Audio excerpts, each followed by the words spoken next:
Um, it was like a dull kind of pain um, that sort of persists. It was like a persistent dull kind of pain in my chest.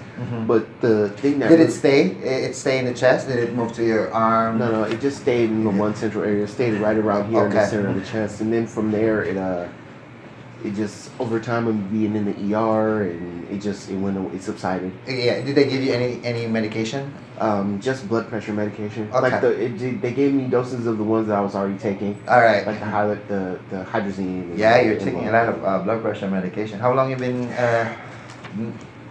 hypertensive? Yeah, you're very young. I've been this way for. I've been this way forever. It feels like diabetes and high blood pressure has just been. It feels like I've had it forever. I know I got diagnosed with diabetes when I was 18. Oh, okay, yeah. So I've been a diabetic. Your A1C looks pretty. It's like 4.2. You know what's interesting about that is that it's not always like that. Yeah. Like initially, before, it was out of control. Like the blood sugar was just out of control. Like 215. What are you taking? Nothing. Nothing, just nothing. Yeah. No. But that's the thing is I didn't do anything to influence it or cause the change. It happened after I was sick with something called HLH. Okay. Yeah. And I went through extensive chemotherapy and I developed anemia as a result. And then after that, the blood sugar just never went back to the way it was. I'm not cured. I'm still diabetic. Yeah. You know, I'm not foolish enough to think, it's not anything like that. It's just I don't know if some like weird side effect from the chemo or just the situation I was in with the HLH. But ever since then, I haven't needed to take any insulin. I still have the Basaglar pins, but I haven't needed to use them. Yeah. How about your kidney? Who follows your kidney? Dr. Fasawada? Fasawada. Yeah. Okay. Yeah. Well, they did a stress test, and there's this small focus ischemia that they were calling. I don't think it's anything, to be concerned about right now. Your age, I think it's more related to your hypertension. But you still have to follow with Dr. Dillon, the cardiologist, in case you're having more chest pain. Because the next step is to look at the vessels of your heart, an angiogram, to see if there's any blockage, which is further step because you're young and your kidney function is not very good. When we do the angiogram, we give a dye, and it's not very kidney friendly, so we have to be very cautious about it. So right now we'll just manage your blood pressure medically, and then follow up with Dr. Dillon. Okay. Your echocardiogram looks good. Your heart is functioning well, and there's no we call it regional weakness. So you're okay. Do you smoke? No. No. Any history of mother, father, heart disease? No. No history of like any sort of like cardiac problems, like heart attack, or not from them. Maybe from other members of my family, but not from them. No, okay. Yeah, not from them. Any drugs, alcohol? Not from me. Like I don't drink and I don't smoke or do any sort of recreational drugs. Like I don't do that stuff. But like my dad's a heavy drinker. Yeah, like, he drinks a lot. Yeah. He's been drinking. Any swelling? Yeah, it does happen from time to time. Okay. But I take amlodipine. Yeah. That sometimes keeps the swelling down. So you take amlodipine, Coreg, hydralazine, and Losartan. Yeah. Those are the three that I take. Okay. Yeah. I take those every day.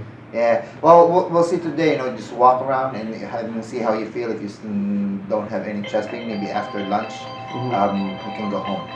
Okay. All right. Is that good? Yeah, that sounds good. All right.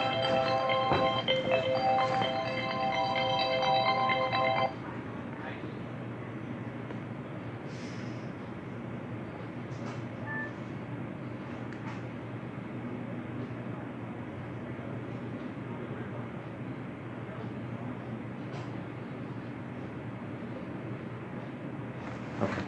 All right. Before you go, I had a question. I was talking to Dr. Abraham about this. I'm having this persistent sweating when I eat, and it wasn't like this before. It started 2 years ago after after the chemo and the HLH, and now I have chronic sweating when I eat food, just any kind of food. Oh wow! Do you feel cold, clammy? Or? No, I feel hot, and then the sweating will start if I start chewing, or even if I drink certain things, like if I drink like juice. Yeah. What did she say? Yeah. She said she didn't because she's not familiar with like HLH or what kind of side effects or anything. It's not very common. Yeah. Who follows your HLH? Her name is Dr. Powers. She works in oncology. Yeah. Check with him. He is more knowledgeable with that kind of reaction. Me, I'm more of the heart, and Doctor. Oh, okay. Yeah, and Doctor. Abraham is like internal medicine. Mm-hmm. She'll have a better picture, but Dr. Powers has a better answer. Mm-hmm. You know what I mean? Yeah. Ours, we're more concerned if you're sweating and you're cold, clammy. That's a different kind of sweating, and the apparatus is we have to define. Mm-hmm. Yeah. If it's you have it, you're walking during activity, you felt that way, then that'll be more heart concern. Mm-hmm. Okay. Okay. Mm-hmm. All right. Okay. Nice meeting you. Okay. Right, Maybe around lunchtime you'll see Dr. Dylan. He's the cardiologist with Romney today. Okay. Okay. All right. Thank you. Pumping this blood pressure higher, and it's gotten thicker. Right, which makes sense. It's muscle.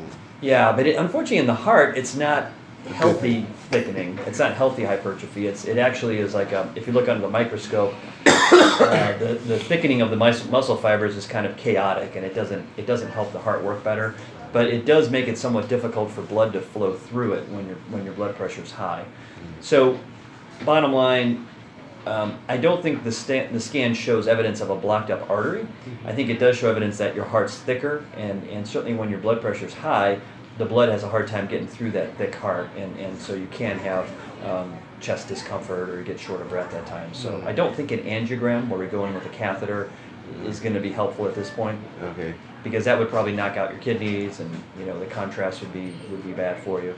But I think just getting really super tight control on the blood pressure. We don't want to go too low because we don't want to decrease perfusion, decrease blood flow to the kidneys. But we don't want you running, diastolic, in the 90s. And we want that 101. Yeah, we want the bottom number under 80. Yeah. Okay. So we'll keep working on that and work closely with your kidney doctor. But I think and just make sure the fluid level is good. You don't want too much fluid in the body because it'll end up in your lungs, and you don't want too little fluid. But the best way to do that is low salt diet. Don't drink excessive amounts of water. Kind of monitor your weight at home, and if the scale's going up, you got to back down on the fluid. And she probably has you on a water pill as you take a Lasix or something, maybe a BMX Lasix. Those are okay, but it's easy to overdo it, right? I mean, you could be just fine, and then just go ahead, grab your medicines, take it, and then now you've taken medicine to get rid of too much water. So it's good to try to get off that and just be able to regulate it yourself by how much you drink. Okay. But that means you got to really look at that scale every day and note whether you're high or low on the weight, on the water level. All right. Because it's looking pretty bad now as far as like with the kidneys and everything. It looks like dialysis is imminent. So it just. We always try to put it off, but if you can put it off, that's great. But I mean, the way you put it off is just super tight blood pressure control, super tight fluid control, and then that keeps you out of the dialysis chair. But once you're on dialysis, well, that's just a whole new way of life. I mean, they'll take care of your blood pressure will come down a little bit once you start dialysis, and obviously they'll help you control the fluid level. But then you're stuck going to dialysis 3 times a week. But we'll try to get you through as long as we can without needing that. But I think you're okay on your heart. Your heart still looks strong. It's just thick from the blood pressure being high, but I think we can avoid angiogram for now. So what about the thickness? Is it just something that once the thickness develops, it just stays? Yeah, sometimes if you control the blood pressure, early enough, it'll kind of shrink back down a little bit. But if you've had it for years and years, how tall are you? 5'11". Okay. The bigger you are, what we call normal goes up a little bit. So if you're a bigger guy, sometimes we can go a little bit thicker. But but if you control the blood pressure, sometimes it shrinks back to normal. But sometimes it doesn't. So, but it's still, the time is now to get serious about all that. You should have a good cuff at home. You should have a good scale at home and kind of write that stuff down and keep an eye on it. Because that's going to be the best way to keep you out of dialysis. Is blood pressure not too high, blood pressure not too low, fluids not too high, fluids not too low. Just kind of stay on the straight and narrow with those two things. Keep your heart healthy, keep your kidneys healthy as long as we can. Do you have another primary care doctor you follow with, or is it? Her name is De Silva, Elena De Silva. Okay. Well, I think for now it'll probably be the the kidney doctor that will be the one who kind of guides all this treatment here. Yeah. Hopefully keeps you out of the hospital. Yeah, I definitely would like that. Yeah. All right. We'll work on getting you out of here. All right. Okay. Thank you. You're welcome.